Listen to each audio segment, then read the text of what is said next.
Good morning, everyone. Buenos días a todos.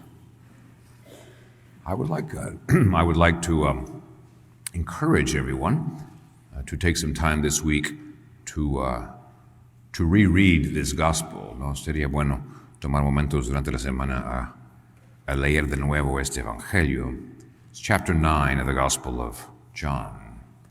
It's a rich and rather detailed account. And I won't enter into all the details this morning. Es bueno porque deberíamos de tomar momentos para entrar en el detalle de este acontecimiento. This is an event that is described in the gospel, a happening. And what I would like to do is spend just a few minutes kind of looking at the big picture of this event. No que tomar un momento esta mañana para ver los puntos principales que encaja en este evento. ¿No?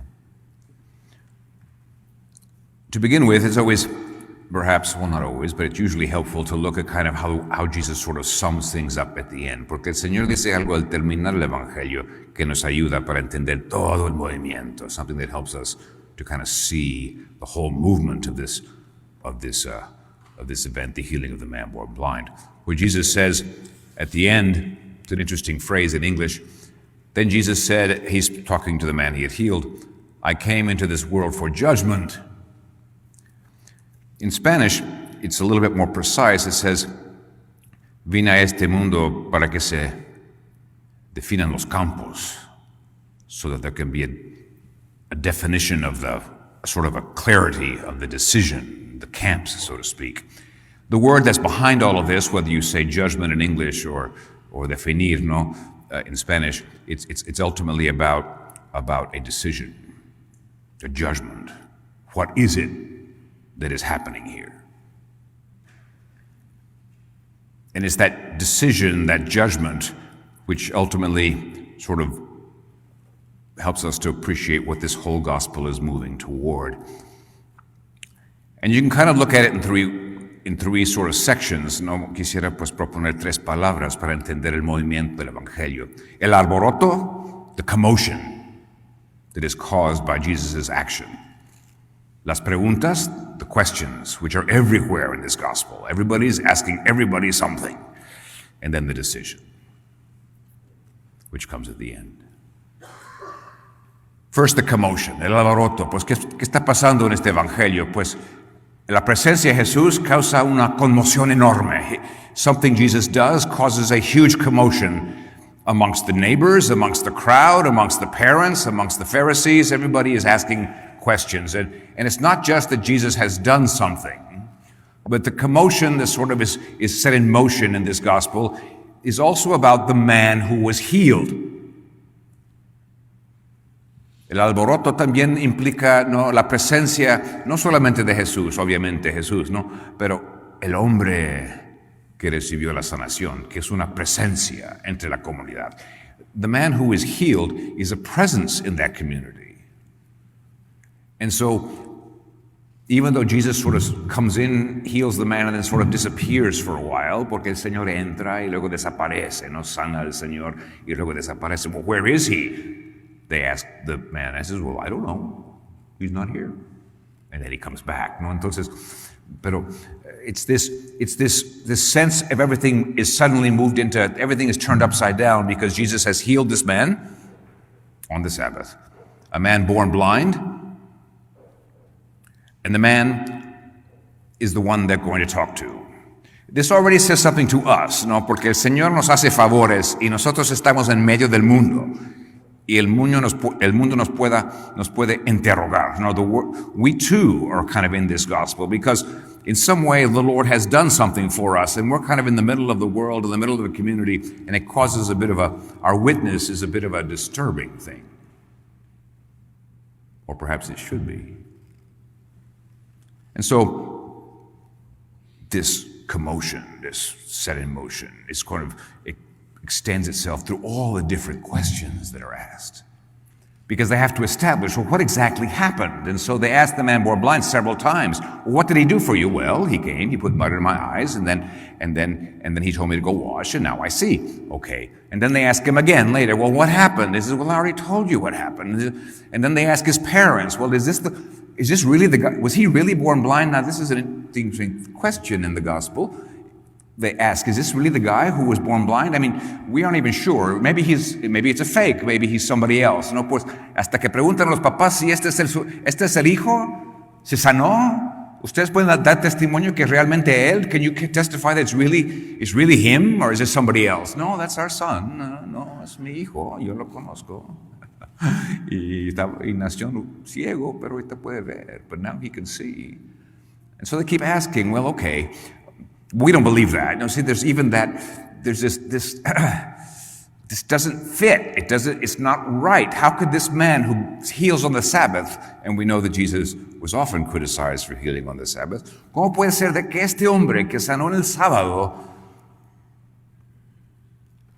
cómo puede ser que haya sanado a este? No. First they had to establish it was the son who was born blind. Yes, it was. The parents didn't want to. You ask him, he's the one it happened to. And then they asked him, and they said, well, you're a sinner, so we're going to get rid of you because. And so that it creates a commotion. It creates something of a crisis in the local community. No. And by the word crisis, which actually has a root meaning that means it causes them to have to make a decision. Is it or is it not a work from God? Es la pregunta que se presenta. ¿Es esta una obra de Dios o no? Y todo el mundo, bueno, en el mundo en ese momento está preguntando. Everybody, the whole world, in that world right there, is asking this question. Is this the guy who was healed? Is it a work from God? And it kind of comes to this one question is particularly important towards the middle or towards the last half of the gospel is we don't know where he's from. Es que toda pregunta, pero nadie sabe. All these questions, but nobody really knows. No sabemos de dónde viene este hombre. It's important, that question. They're all important, but that question, es que de dónde viene? ¿Viene de Dios o no? That's the meaning of that question. Does he come from God or not? So the man healed, they ask him, well, who do you think he is? Pues es un profeta. No, este viene de Dios. He's a prophet. He's from God. No, you can't be right. No, it doesn't fit. No me cabe en la cabeza lo que estás diciendo. What you're saying doesn't fit in my head. So no, can't be. You're a sinner. It's like the crowd is forced to have to face the question, is he from God or is he not? Is this the work of God who heals this man born blind? A good work, a holy work, or not? This is why this whole gospel, with all these questions and finding reasons to think he was or to think he wasn't, todo se está moviendo hasta la decisión, which ultimately moves us all the way to the passion, because even then the crowds will have to decide, is this one from God or is he not? And why does he have to come into the world and cause us to have all these headaches? Because we were better off if he just didn't come and start healing people. Como que algunos están pensando, mejor que no hubiera llegado porque está sanando a la gente. Y tenemos que decidir, ¿es de Dios o no? Entonces es una confusión. There is a confusion here. There is a resistance. There is some who say, yes, I believe, and others say, no, I'm not so sure, and you're probably a liar, and you're probably somebody else, and no. Es como que, And that really is sort of the definition of a crisis. A crisis is kind of like, I don't know what to do. Es momento de crisis, ¿no? Que también implica esa palabra crisis, momento de decisión.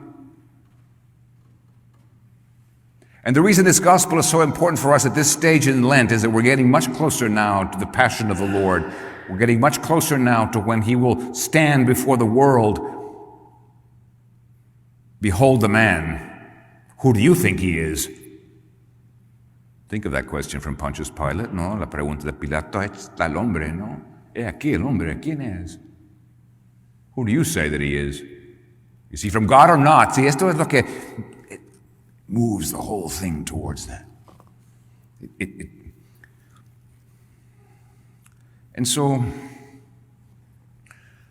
as I said, Jesus sort of healed the man and then sort of disappeared, and they kind of interrogate the man, and everybody's asking questions, and everybody's trying to find whether he is or is not from God. And then Jesus slips back again, ¿no? Al fin, Jesús que desaparece, ¿no? Después de la sanación, pero reaparece. He reappears at the end. When does he reappear? When the man who was healed, that is, the man who gave the testimony about what happened to him, was expelled. Lo expulsaron, así dice el Evangelio. That is, they said, go away. We expel you. We don't want to hear from you. We don't want to think about what he did. We don't want to think about it anymore. Just leave. They expelled him. That's when Jesus comes back. Talks to him. No? Jesus always has the person in mind. Jesús está pensando sobre la persona que sanó, lo habían expulsado. No queremos oír más de ti. Eres un mentiroso, pecador. No confiamos en lo que we don't want to believe what you're telling us. So Jesus comes back to him and he asks him. This is the decision. He comes to the man and he comes to him. And you have to picture this, no hay que verlo con el ojo de la imaginación, como que yo imagino que lo agarra por la cara. I imagine that he grabs him by the face and he says, do you believe in the Son of Man? He's in his face. He could feel the breath of Jesus speaking, because you can't speak without a breath coming. Hasta el aliento de la voz de Jesús toca al hombre, ¿no? ¿Crees tú en el Hijo del Hombre? Do you believe in the Son of Man? What is your decision? He's asking. ¿Es tu decisión? And the man responds, well, who is he, sir? Pues, ¿quién es?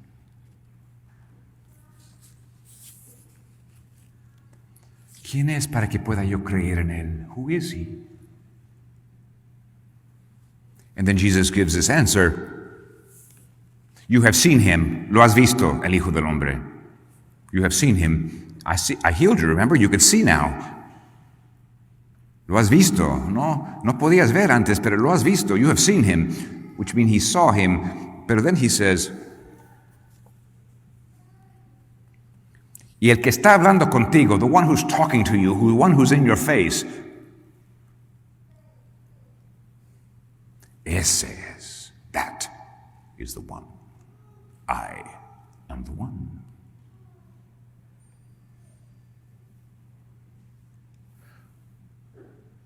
Whatever crisis was in this man's life, the man born blind who is now healed, it is suddenly resolved, porque llega el punto, ¿no? Este hombre habla por todos nosotros. He speaks for us all who claim to be followers of Jesus, who have made a decision. Este hombre da la respuesta de todos nosotros que decidimos seguir a Jesús.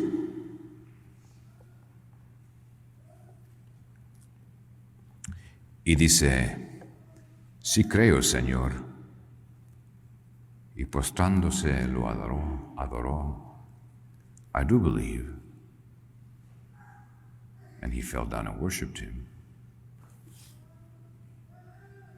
After all the commotion, after all the questions, after all the interrogation, after being thrown out of the crowd because we don't want to hear from you, Jesus comes to him, talks to him. I'm this one, este, el que está hablando, the one who's talking to you, whose breath you can feel on your face. I am the one. I believe.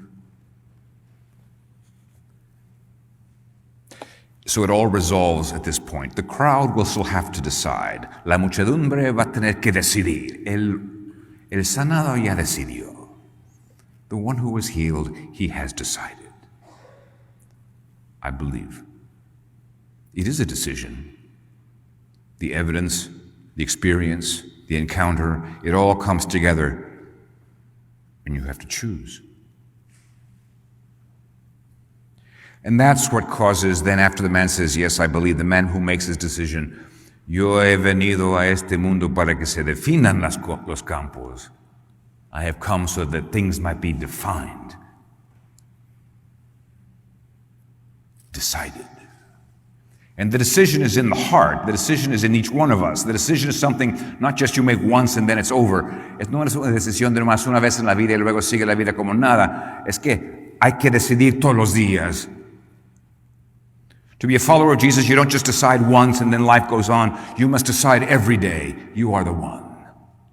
Under circumstances where you may be interrogated, where you may have to give testimony, where everything around the world around us is going a little crazy, ¿no? Cuando el mundo se está volviendo un poquito loco, ¿no? El cristiano tiene que decidir con Cristo.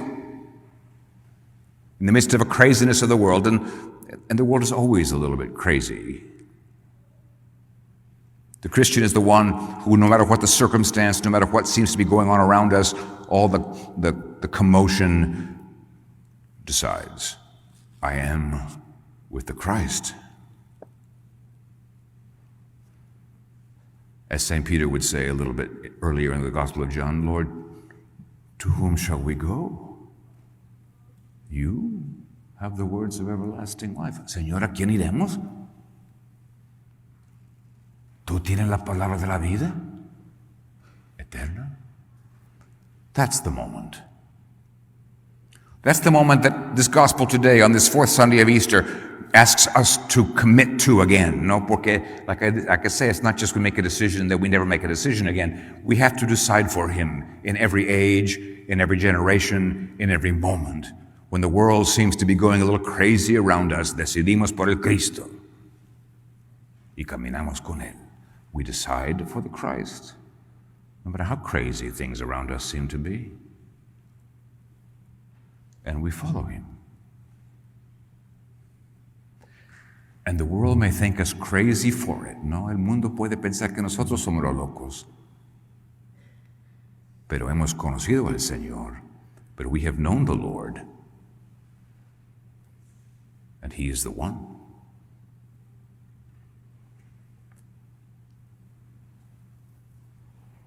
Let us ask the Lord to make us firm in our decision for Him. And ask the Lord for the grace to give our testimony. Le pedimos al Señor esta gracia, que podamos decidir por Él y dar nuestro testimonio. Es el Cristo y no hay otro.